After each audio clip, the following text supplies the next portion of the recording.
You're going to want to stick around for this next podcast with Go With Your Palate. We got a special guest today, Danny Wirtz. Known him for quite a few years now, but this guy, I don't know how he stays so together, being so busy. He is a leader in multiple industries, from real estate with Wirtz Corporation, the famous Blackhawk hockey team out of Chicago, and one of our favorite partners in any facet of business, Breakthru Beverage. So thank you for being here. Covered a lot of ground. Yeah, 100 years, multiple industries, from wine to hockey to a little music. Yeah, the early years that you had in the music industry, we got even to AI and how that's affecting business and how we're evolving all together with it. And the future of stadiums like the United Center and where that's going. So lots of exciting stuff. Thank you for being here and sharing. And hopefully, if you are in a part of the alcohol or just beverage industry, you're going to want to hear this, because some of the supply chain stuff and understanding the whole global outlook of how this whole machine works, it is a fun thing to understand and learn. You're going to enjoy it.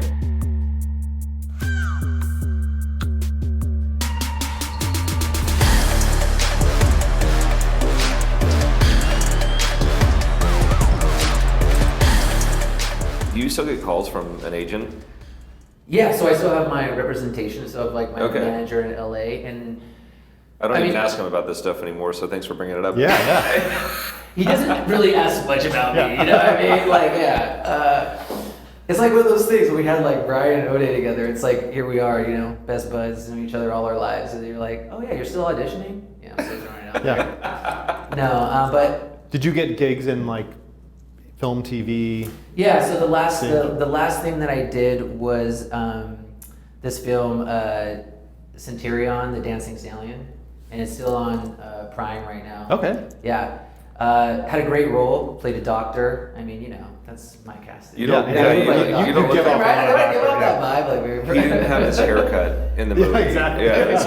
That's not a very doctorally, medical, professional haircut. I will say with this guy, so he caught wind of it that like I had this out, and I don't really talk about it. You know, just kind of like do my gigs or whatever when the movie came out, and he actually had them bring it to the theater in St. Helena. Nice. We got like a single screen Awesome. local theater. Yeah. Oh yeah. Had the whole company, friends and family. Yeah. Wearing That's shirts fun. with my headshot on. Yeah. You were gonna get this one spot by now. We try to keep the culture really lively, vibrant. Yeah. Totally. Head down, work hard, but still, you gotta have fun. I mean, I think you guys do the same thing. Totally. Same idea. Well, I see it with Breakthru. I imagine it's Yeah. through all the different businesses you guys are involved with, because if you're family owned and family operated, it's, you have the opportunity to do that. Yeah. And celebrate when we have great success together. We work really hard, and yeah, totally. And if you can't have fun in these industries, I mean, come on. Yeah, We're lucky that there's an inherent fun in whether it's sports, wine, hospitality. These are meant to be good times. So absolutely. And I mean, that was one thing when we were talking earlier. You had mentioned how the beverage industry overall just kind of touches on so many elements of business in general. And I do want to get into that. Yeah. But I do think we should first do a little, kind of jump into what we're doing today. yeah. So hello. We're in, by the way, hi. We are in downtown Chicago. We got a very special guest today on Go With Your Palate. Of course, you got Chris, Fab Mario Rubio, me, Joe Wagner being the host. But we have a gentleman, Mr. Danny Wirtz. I'm going to try to go through all of the things that you do real quick, okay? And I'm probably going to botch the title. So you are co-chairman of Breakthru Beverage. Correct. You are CEO and president of Wirtz Corporation. Chairman, yes. Chairman, Same okay. thing, whatever. And also chairman of the Blackhawks. Correct. Okay, so you've got real estate, you've got the beverage industry, because it's beyond alcohol. It's also like just energy drinks and all that. And then you've also got a professional sports franchise that's highly successful. Yep. Seems like there's not a lot to talk about today. We can go in a lot of different directions. Yeah. But you're also involved in media production. Mm-hmm. Yep. Okay. And then you've also you're married with 2 kids. Exactly. So that's another full-time job. Yeah. Absolutely. So well, welcome to Go With Your Palate. Great to be here, guys. And first and foremost, I want to know, how do you balance all this? Like, Yes. like seriously, this is. I don't think there is like true balance. I think it's just a series of kind of keeping it all in check. Getting a lot done, but finding the right time to put effort against the things that matter. And there's not a real, especially with having these like such diverse responsibilities. Like, it's not like Mondays hockey day, Tuesdays wine and spirits. Like, I wish it was that formulaic. It's literally just a lot of stuff coming at me, and every day you sort of have to deal with the dynamics across the businesses, and then obviously all things personal. So the metaphor is, I was a goalie playing hockey, so I'm used to getting pucks shot at me every day. So like, that's kind of what life is like. But it's not, that sounds terrifying, but it's kind of like, I don't know, I'm kind of used to it now. So I've figured out ways to hopefully make more saves than let things get by me these days. And I think that you had also mentioned, focusing on, well, like the big stuff is kind of on rails and moving in the right direction. You probably got a phenomenal team. The Breakthru team, who I know pretty well, we work with you guys in a number of states. But it's the small little bullshit that gets in the way that really takes up your mind share. For sure. Yeah. For sure. And the key to getting things done across the board is obviously hiring really smart, really capable people that I can literally go and unplug from one industry and focus on something else, and knowing that it's in good hands. So we've got a great team at Breakthru that run the day-to-day of that business. So that's what allows me to actually sleep at night, is knowing that we have such great people that run our businesses across the board. So I kind of heard that you just gave Kevin Roberts some credit. He would be part of that group, Yeah. but no, give a lot of credit to Kevin. Kevin's one of our executives that hustles every day on behalf of our company with our partners, and so he really exemplifies kind of how we do things at Breakthru. And so it's it's a tough industry sometimes, but we got a lot of great people. Yeah, no, Kevin's great, and love working with him. And the brief story is that I had reached out to him to have him on our podcast, and then he was like, "Well, I got something better. Let me contact Danny." And so I'm still gonna ping Kevin and make sure that he's on another podcast. Oh, absolutely! You can go in much different rabbit holes with him. Yeah, but smart of him to defer this one up. Yeah. But I like that you're locking him in on this recording that we're going to put on there. He will be coming soon. It's like, you're called out, Kevin. When you come to Napa next, you're coming on Go With Your Palate. That's right. Look forward to that. This is not a substitute for you getting on. Yeah. So, we all love a good origin story, and Yes. your origin story, you're 4th generation in this Yeah. business, in this family business, carrying on the legacy. You've got a 5th generation that's going to be up and coming, Yep. and it's not just you, but it's all your siblings, cousins, right? So you guys have really maintained this like beautiful family culture, and I know you guys have the next gen that have been able to meet a lot of the 4th generation. Yeah. And I thought that was super cool, because I imagine like that gives you guidance family wide on kind of where things are going. Absolutely. And to keep the family that together, that's Yeah. really unheard of. And It really, I mean, in any business, if you get to the 4th generation, usually you're in pretty rare air in Yeah. terms of just the ability to hold it together on the family side, and then have a business that's sustainable enough to make it that long. Yeah. And I think we all come from those worlds, and it's something you take really seriously. And by the time you get to 4th generation, you're definitely in like, don't screw this up generation. Like, boy, like we got right three generations. Now let's not make this one the one that goes off the rails. And usually, as we're dealing with, like, this is turning points and crossroads and whatever you want to say, because you get to the point now where the business looks much different than it did in generation 1, by all means. And so that has different realities that we've got to deal with. yeah, I mean, if we go back to that generation 1, what kind of time frame does that start in? Is that just kind of like post-prohibition? Kind of post-prohibition, probably in maybe like the mid-40s, early 50s.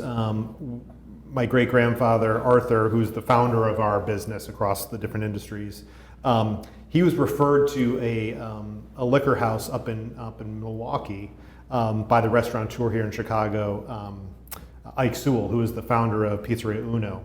And he said, you might want to go look at this business up there. It's a Fleischmann's distributorship. It's a good high cash flow business. And so we bought it, not strategic, not part of some national strategy and everything. And these liquor houses really kind of came through that type of acquisition, small, usually kind of county or city based. And slowly our family got more, obviously then Chicago came online. But these were still, fairly small businesses, small, tight territories.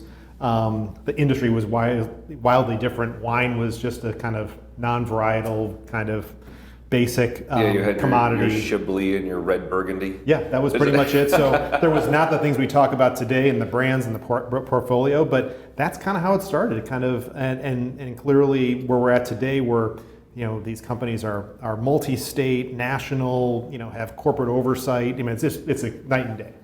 Yeah, I mean, I'm curious. So your great grandfather Arthur, he started like very humble beginnings in distribution. Was that the first real kind of moneymaker to be able to create an empire? I'd say his first was really in real estate. So he didn't have much money at all, but he was very good about, especially out of the Depression, kind of finding distressed properties, reorganizing them, and kind of getting them up and running. So we started with residential buildings here in Lakeview in Chicago that are still here today. They're beautiful vintage buildings right on the lake. He was smart enough, not being a real estate guy, to start that lake is probably going to be here a long time, and if I buy the building across of it, it's probably going to be valuable for a long time. So he was smart and did a lot of really smart things that way. And then the other part, real estate wise, was his foray into what we now consider, sports stadiums. At the time, these were buildings that were more convention oriented. Sports was very different. We're talking things like boxing and rodeo and cycling, and he was the inventor of the ice show. Early days of hockey and NBA and basketball was not even on the radar yet. So he wasn't a sports guy per se. He was more of a real estate guy, saw these buildings as these kind of sleeping giants out of the Depression, and then slowly started to realize maybe there's something here around the tenants of these buildings, and we can start to build out kind of entertainment things to sort of fill the buildings. And that started with the Chicago Stadium here in Chicago. But he was also part of the ownership of Detroit Olympia in Detroit and the original Madison Square Garden. Oh, yeah. All right. I didn't know that. Yeah. So the real estate came before the Blackhawks. Exactly. So the real estate. So the Blackhawks were sort of like, oh, they're a tenant, and maybe I should, if I buy into them, they can keep paying rent to us, and we can secure that. So, and then, I love it. It's just good, solid business moves. Yeah, absolutely. Really. So sometimes businesses just do the obvious, right? And so much of this was very synergistic in how he put things together. But I think he also was a bit of a showman. He was the kind of inventor of the ice show, which don't have maybe the relevance today, but back then, he signed Sonja Henie, who was this Olympic champion out of Norway. She became this almost movie star-like character that they centered the show around. They had clowns that kind of appealed to the kids. Someone like Sonja Henie and sort of her on the ice was pretty kind of tantalizing for the times. So the men loved to see that. The women thought that was beautiful. So he was into sort of creating the show and that sort of ice show concept. He loved to present entertainment through these buildings, and that led to boxing, that led to other things, and of course, ultimately into the ownership of the Blackhawks, which really became the brand that survived and is here today. Yeah. And you've had ownership of the Blackhawks for 80, 90 years? Yeah, exactly. So the team has been around 100 years. We're celebrating our centennial season this year. So our family's owned it for a majority of that time, and are the longest kind of contiguous owners of a team in the National Hockey League. Okay. Well, that's awesome. And I do know that there was a time when the family also owned the Chicago Bulls. Yeah, so we were early owners and partners in the Bulls. I believe it was with actually George Steinbrenner. There was some overlap there. And the Bulls became another tenant of the Chicago Stadium. This was pre-Jordan. So Pre-Jordan, okay. So it was much different times back then. And so as we ended up selling out of the Chicago Bulls from an ownership standpoint, that was obviously pre-Jordan, and the rest is history. So, but look, I mean, now the Bulls and the Reinsdorf family are great partners of ours. We co-own the United Center together, and it's been taking something that started as a tenant to really become a real partnership between our family and the Bulls, and all the things that we're doing at the United Center. Wow. Yeah. God, that is a lot. And all right here in Chicago, really. I mean, that's where it all started. That's where outside of our wine and spirits business that did go more national and regional. Our family's based here. We still have a lot of family that live here, though several folks have kind of branched out a little bit.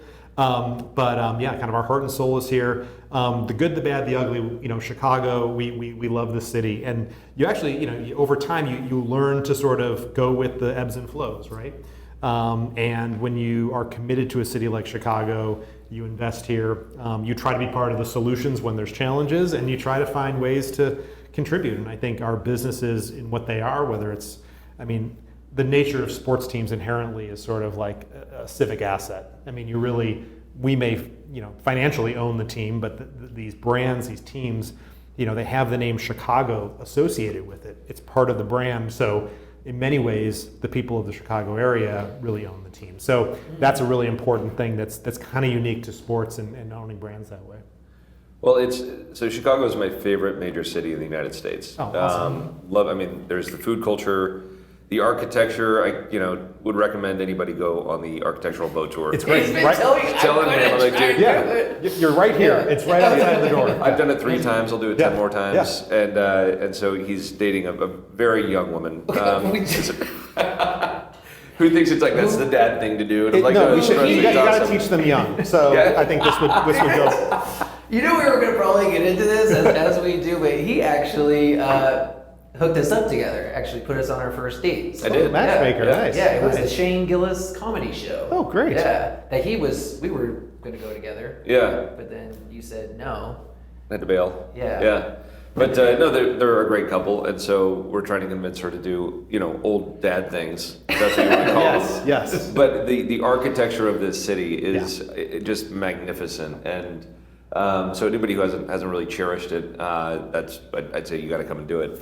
But when I talk about Chicago with people out in the market, I think that, and that's just like for us nationally, why it's my favorite city. It comes down to the people, because the people here you've still got that Midwest vibe. Yep. People still talk to you in line for something or riding up and down an elevator. It's like you just say hi and quick conversation. Absolutely. Put a smile on somebody's face, and you don't see that in New York or LA or San Francisco. It's like, if you're talking to me, what do you want from me? Exactly. Leave me alone. And so that's one thing I just feel like we really need more of that. We need that like Midwest hospitality, just that, joy of life. That's human connection. So that's I think one of the biggest differentiators.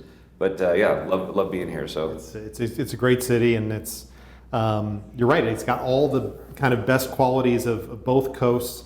It's got a sophistication, and obviously all the kind of things that from a business standpoint, from a civic standpoint, that have kind of originated here. But hopefully at the interpersonal level, it's a friendly city. It's a friendly city that welcomes people, and so I'm glad you chose to come to Chicago and spend some time with us. So we picked a busy weekend, apparently, which I was not aware of, and so really grateful that the Breakthru team is like, they put some great visits together. We haven't even talked about this, so we got to hit some great retail accounts on Thursday. Great. Chris was deployed. He went out and did, you were doing it on-premise mostly? Off premise. Oh, you're doing Glen off. Ellen. Okay. Yeah. Great. And then we did all kind of like high-end restaurant business here yesterday. Excellent. So really great accounts, but the team is phenomenal. Got to just engage with them. Did a general sales meeting yesterday morning out in Cicero. Awesome. So as always, the Breakthru team, I think we have a lot of synergies as far as our culture. Love it. So, and we will get into Breakthru in a minute, but first I want to get through the piece of like how busy this weekend is, because you seem to be like right in the middle of the whole thing. You got a UFC fight at the United Center. You've got the Air and Water Show going on, which draws from all the Midwest. I mean, it's a huge kind of tourist and local, attraction for people to come watch, the planes come in. It's insane, and then there's a couple other events going on too. You've got the Savannah Bananas. The Savannah Bananas. I just heard about that. Two sold-out games at the Guaranteed Rate Field. Last night we hosted Tate McRae, teen pop star, sold-out show. So, my daughter wants to see Tate. Like, totally, bad. it was all our daughters. That's what the crowd was. Did you go? I skipped that one. I'm cool with going to like a lot of the teen pop shows. This one was. I let my wife take this one. They're loud. But it was a lot of screaming. I heard it was great, but that's another 20,000 people going to that. And then you've got UFC tonight. So that's what's always, and I think it's a Cubs game. So like just for some cities, any one of these events would sort of shut everything down and everyone would be focused on it. But the size and sort of scale of Chicago can absorb a tremendous amount of entertainment and sports and things. So it makes these weekends really exciting to be around town. You don't know if you're going to run into a UFC fan, a Tate McRae fan, a Bananas fan, like whatever it might be. It's all happening. Plus just the normal, tourist traffic Normal that hustle comes and through. bustle. Going to the architectural tours, So. Yeah, man. Well, I'm looking forward to it. So I'm looking very much forward to go to the UFC fight tonight. Yes. And be with you there. So that's going to be a whole new experience. That's going to be for us. the first live fight that I've been to, and just been a fan for Awesome. many Cool. years. Yeah, many yeah. years away. So this is going to be the way to do it. And especially, I was going to say, it being a busy one, but 319 I think is probably going to be one of the top events of UFC this year. Awesome. That everyone's looking Yeah. for. So. Yeah, it should be a good time. I did want to I wanted to ask too, was when you were going through your origin story, it was something that stuck out to me. But so you mentioned you were with the goalie, and you had a great analogy of how you incorporated that with the business, with the hockey pucks flying at you. But haven't you also had experience in the music industry a little bit too? Yeah. So I mean, really, like at the end of high school and college, like my path was. Not that I didn't love our family and our family business, but I was very, very committed to working outside of our family, and was interested in the music business. So interning at record labels, working at promotional companies, being a college rep, and then out of college, I had kind of a unique opportunity to go on the road with a band as a roadie, schlepping stuff around and getting the band on stage every night. So that was quite an experience, and one to really kind of enter the working world on a tour bus and hitting every major city across the U.S. Well, because it was ministry. Right? That was ministry, yeah, for sure. And I mean, that hit me because I remember when the Matrix, because that's when I think they started in the 80s, so I know they've been around in industrial hard rock, but they had like that single in the on the Matrix on the first movie that came out. That was I think the tour we were on in '99. That single had come out, so it was sort of that. That was one of the songs that kind of was Bad Blood. Bad Blood. Yeah. So that was like the apex of the Ministry's like kind of touring. That's a band that sort of had some ebbs and flows. I'd say their height was probably when they were on the second Lollapalooza, sort of in the '90s.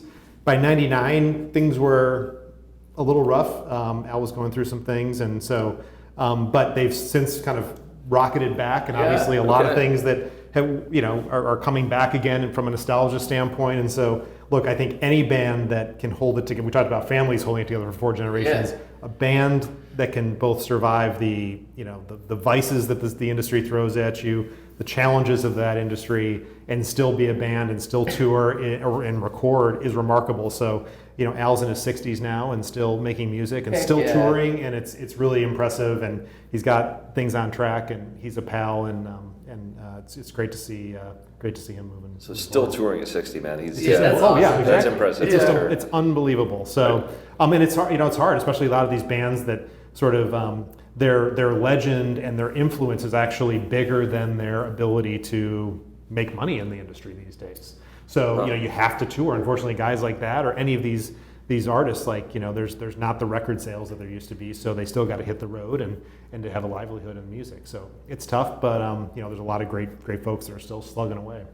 And what is your preferred genre of music? Oh, that's by the hour, by the day, by the vibe. So kind of, I don't even know what today would be. We're in summer, so we're probably thinking more breezier things. I do like enter like summer. I go right into yacht rock, and I'm like in this like soft 70s vibe, like just easy on the system type stuff. But then every now and then, you need to throw on a Ministry record and go crazy. So on the other end of the spectrum from yacht rock, exactly. That's one thing I like to hear is that I have know quite a few people who are like, nope, I do one genre and one genre alone. But it's like, it really the mood. You want to set the mood or augment the mood with music. Yeah, it's sort of like a pairing, right? Like I want to pair. I'm on the porch. I need the perfect song right now to go with this environment, and I probably overthink those types of things on a daily basis.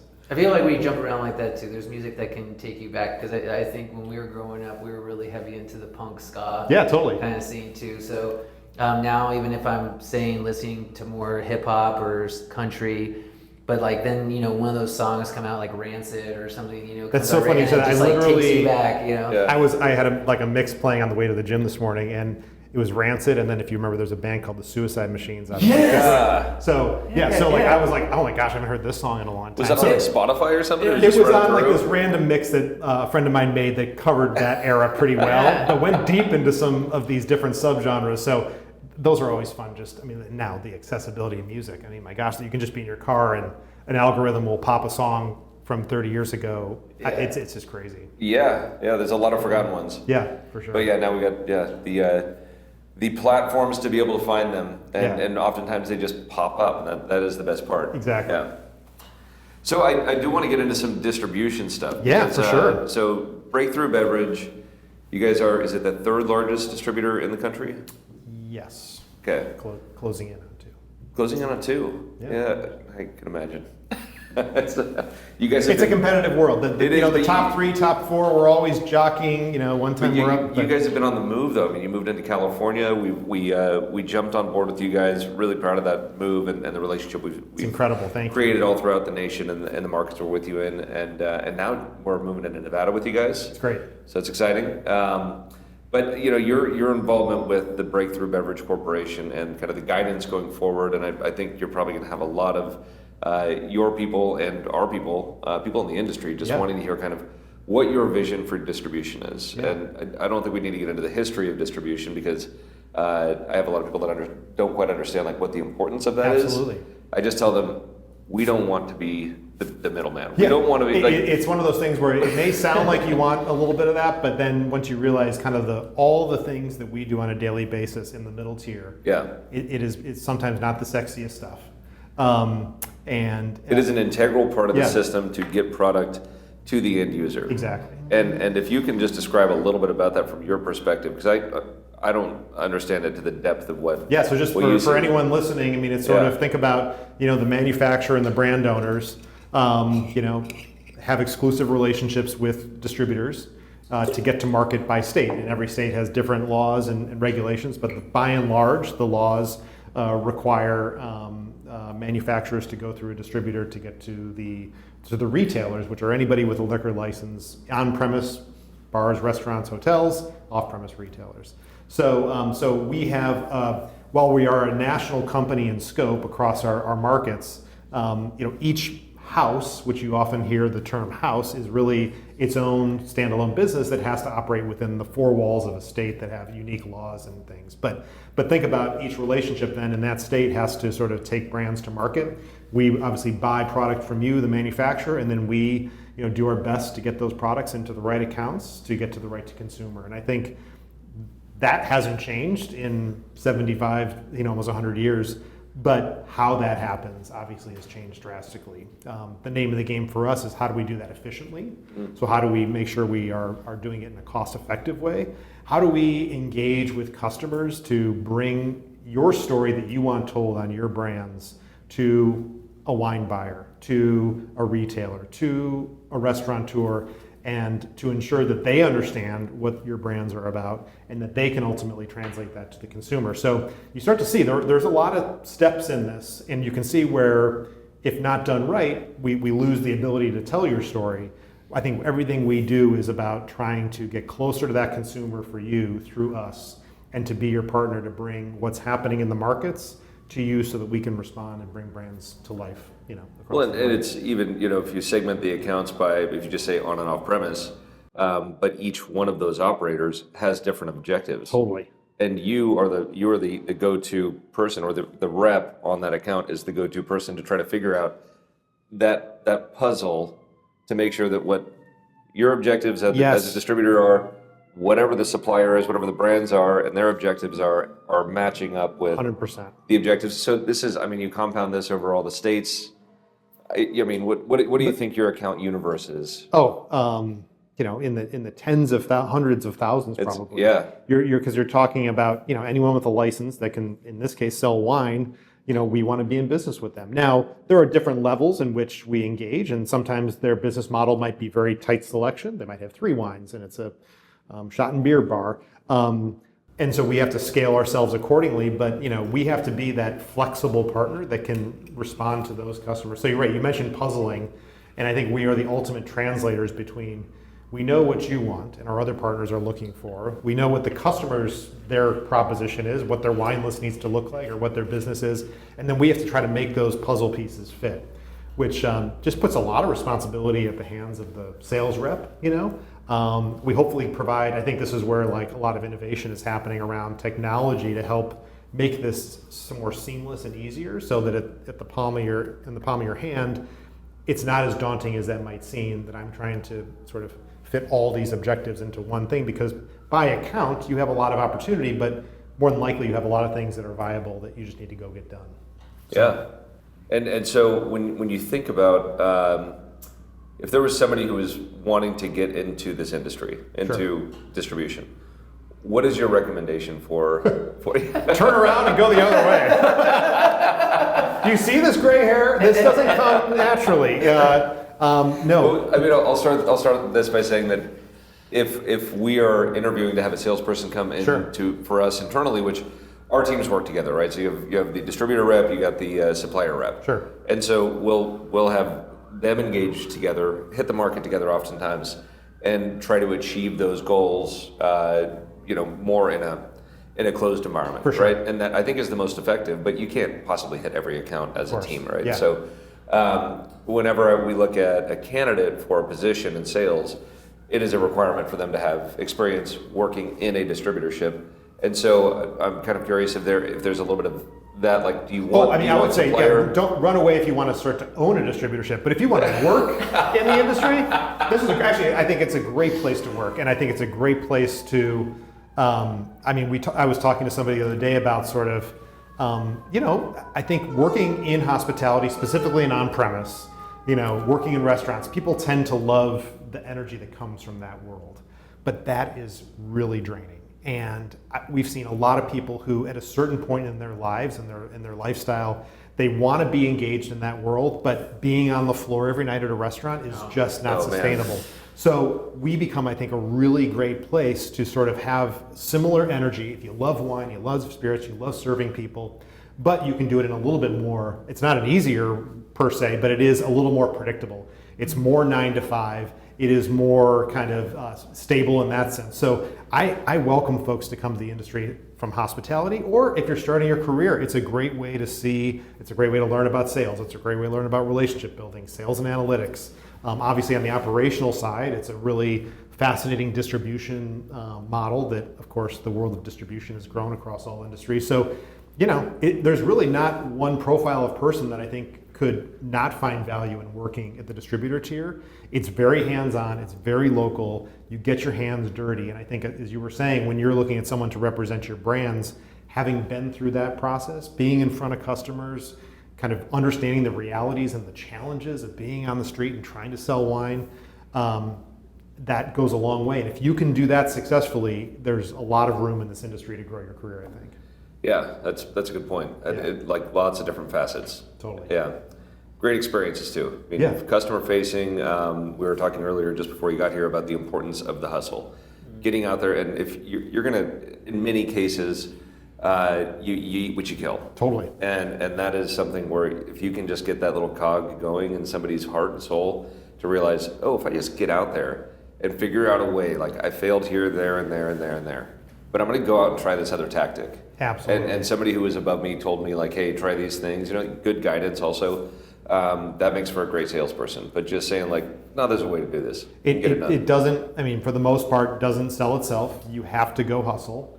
You have to get business. And even when the industry is challenged, there's always market share to be gained. So while things may not be growing at the level we love, there's a competitor that we can go and take their wine off a list or whatever it might be. Like that, there's always more to do. And if you have the right hustle in this industry, there's business to be had and there's money to be made. Yeah. Yeah, I want to give a shout out to the Gen Zers that are now coming into the drinking world, Yes. They're the 21, 28, but this sounds like the excellent job. We were actually just talking to Kevin Roberts we were talking in respect to real estate. Yeah. And we had REI closers on our podcast, Eric's kids, and they're focusing on real estate. And they're really putting out content and kind of getting people comfortable with the cold call. Interesting. Yeah. And business that. So I'm seeing this like correlation with the distribution, because as you're going to these different accounts, you're going into a new world every time when you're visiting these other people's, I like to say is their home, their store. Yes. It's their environment that they set up the way they like it, and everyone's got their different personalities, and what a great experience to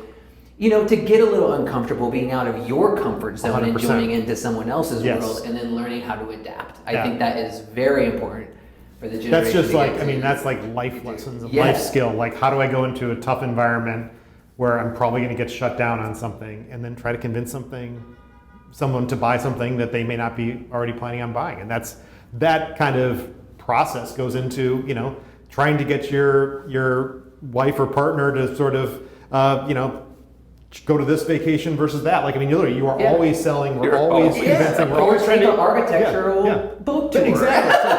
So, you go through the steps. Go through the steps of the sales call. Take her through the steps, the features, the benefits, what's in it for her, like all that stuff. It's a sales process. Everything is, right? The art of negotiation is compromise. Yeah, exactly. Right? And it's just a matter of how you pitch it and how much you compromise. That's totally right. Yeah.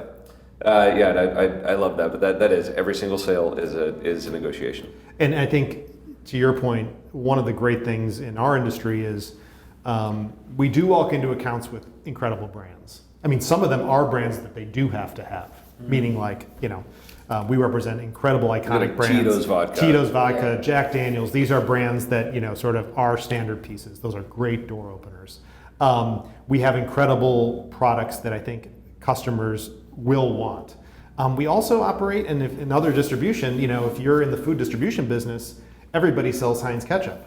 So luckily, we are exclusively representing these brands. So that's something that I think also creates a real relationship with our folks around. Like, I think they feel that your portfolio is our brands. That creates a special dynamic that I think when they go in with a level of pride on the portfolio we represent. We are the representatives of the Copper Cane, portfolio in this market, and I think that goes a long way in the sales dynamic. That is, unfortunately, like in other commodities, that's not the case. You kind of are dealing with basically just going in and dealing with price and deals and things like that. Yeah, your parallel to Heinz ketchup there, or comparison, is that's a good one, because I feel like you don't have that partnership. You don't have that intimate relationship with the brand and the supplier and the portfolio with the people. Yeah.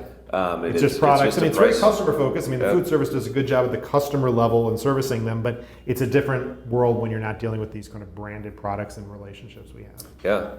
If you're talking to a supplier, what makes a standout, and I'm not asking for any compliments on this. What makes a standout? Like if somebody was thinking like, I'm going to pitch myself to Breakthru in Illinois. Yeah. I want to be with them. They're one of the best, or maybe I think they are the best. Yeah. So, what would a supplier bring to the table to be able to have you guys take it seriously? Sure. Well, I think, if you're talking about especially smaller or developmental brands, I think there's a huge education around what the wholesaler does and doesn't do. And we see this with a lot of young brands who kind of believe that basically the hardest meeting is just getting distribution and then the work's done. And as you know, that is really kind of step one of all the work ahead. So I think just managing expectations that just because we took in a couple pallets, that's actually when the work begins. And while we will do a lot of heavy lifting, that heavy lifting, especially when you're early in your life cycle as a brand, you have to put a lot of effort into it. And I know you guys are the example of that, right? And then I think, for brands that have more maturity in the market, it is about partnership. And it sounds almost so cliche to talk about that, but I think our best suppliers, yourself included, are the ones that we roll up our sleeves together. We really are clear about expectations. What do you expect? What can we get done? We lock arms, and then we are really clear about what you're able to help us with and support, and what we need to go do as a wholesaler. And I think when things are clear and transparent, we go and we attack the market. That doesn't mean that it's always going to go well, and usually that's when partnerships really show their true colors, is when we hit roadblocks. Is this going to turn into a finger-pointing situation, or is this how do we solve it together? And I think our relationship is like that, and our best supplier relationships often look at what can we do. It's a market issue, there's a brand issue, there may be an execution issue. we'll take full accountability for it, but we have to figure it out together. And those are when I think we tend to kind of overcome those things and then start to move the needle on sales. Yeah, I think that's a good point. I see that a lot on the supplier side, where they assume that once they get distribution in a given market, Totally. that the distributor is responsible for the sales. Totally. And that is not the case. Exactly. We've come to the understanding over my career, so going in like 25 years now, where we have a license to hunt. But we need to get out there, and we need to be the ones that are working with you guys. So I'm talking to all the suppliers out there. Yeah, exactly. Yeah. That work is just getting started, but you should expect to hold the distributor accountable for distribution. Yep. And some sales, as long as you're working with them in the market Totally. as well. Oh, yeah. I mean, it's as simple as that, and it's not the sales team, the sales force of a distributor is not like, oh, we've got this product now, we're gonna run out there and we're gonna just get rid of it into whatever accounts. You also need a plan, get that plan in place, targeted accounts. You guys have all the data, which I love. Totally, That data is so helpful for our teams. Yeah. We want to segment the market any which way, and you can do it, and then create a plan, go attack that plan, and it makes all the difference in the world. 100%. Yeah, so I think a lot of people do just get like, okay, I'm signed up in this state with this distributor now. They're going to sell my product for me. Hands off, I'm going back to making wine. And you know this the world of the supplier. It used to be, I think, called distributor management, where it was just like they just need to plop on top of the distributor just keep pushing the distributor to get, which is like, I mean, I suppose that's one way of doing it. Your approach of let's go arm in arm, let's hit the market too, let's do our work alongside, and now our team are seeing you working with us versus just setting up meetings in the office, and that goes a long way. I still think there's a lot to be said about winning hearts and minds. I mean, in sales, you have the ability to pull something out of your bag. I believe you in particular bring that kind of hearts and minds piece, because people love your brands. They know that you're committed to the category. They know you're committed to the market. So when you're in town for a few days in Chicago, not just the people you work with, but everybody else in the building that knows you're here, your sleeves are rolled up, you're working hard on behalf of your brands. That permeates the sales force, and then they want to go out and fight for you guys. I definitely see that.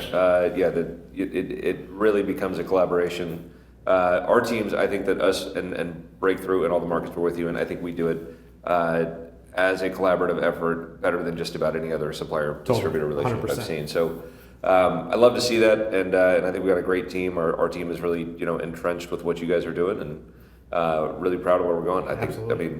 I'll say for this market in particular, after this market visit, I'm like, holy shit! The end of this year is going to be phenomenal Awesome. in Illinois. Yeah, Great. I also wanted to ask you from the supplier pitch that you're talking about, where you're looking for a supplier. How important is, and I'm not trying to toot any horns either, but the digital aspect that they could bring to the table to help you, and I'm talking about social, like if they're kind of at the table with, let's just say hypothetically one of them is a TikTok influencer. Chris.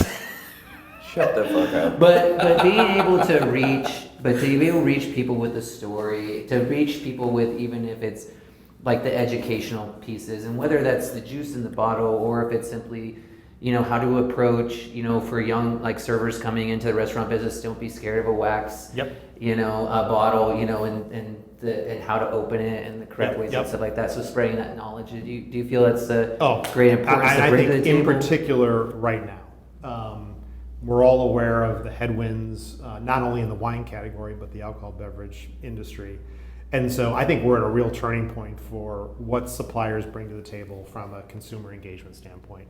And again, this is not meant to just to continue to flatter you guys, but I do think how you reach consumers is so different, especially in wine. And the folks that figure out how to do it differently to meet consumers where they're at and not just where we've taken wine in the past, I think are the ones that end up being the winners in the long run. So because this is a risk-reward relationship between suppliers and wholesalers. We're in the business as much about picking winners as anything, and so we want to be with partners that get that, that are interested, that even forgetting about the numbers in consumption in wine, but that are actually going to be the ones that go and reach those new consumers and reinforce the consumers they have. And so I'm always encouraged by the folks that are utilizing digital and social influencer, whatever it might be. To think about, it wasn't long ago where we'd be impressed if you took out an ad in a magazine or a billboard, and really like to think that that's like maybe table stakes from a trade standpoint, but actually if you want people to learn about your brand and drink your wine, you're going to have to do things much differently. And so I applaud you guys for taking a different approach. We need to see more of it, and I think if we think about it from an industry and a wine standpoint, we frankly need the industry to sort of change the game about how we reach consumers. Yeah, I think wine in particular needs the most revamping Yeah. on that front, and I'm sure you guys are distributing a lot of products that are doing a great job of engagement for their target customer, right? Totally. So I think of like Red Bull, which I believe you guys Sure. represent Yeah, Red Bull here. absolutely. They've done a phenomenal job of just like every day of the week you see something about Red Bull. Their action sports, their risky behaviors from people, but all sponsored by Red Bull. And it's amazing that, it like, gives you without wings. ever even talking about the product itself, Yeah. which is incredible. Like, I mean, Yeah. inherently there's an energy drink. You should drink this but it is also about the brand is bigger than even the functionality of what's in the can. It's a good And point. and obviously we spend a lot of time on what's in bottles and things, but I think it's as much about the lifestyle and the brand around it. And so Red Bull's a great example of that, and how they've continued to still be relevant and engage consumers. Yeah. Even as that category's gotten more crowded. I mean, that really has gotten For sure. crowded, become crowded quickly, or not quickly. I suppose Red Bull kind of they were the dominant for sure. for many years. What brands outside of wine that have come to market recently have done a really good job of really targeting their customer base, executing and just blowing up really? I mean, and have, like I guess the point I'm trying to get to is, what is a non-wine brand that wine suppliers can look at and say, these guys broke the mold? Is this really the end? Unbelievable. Find out next week.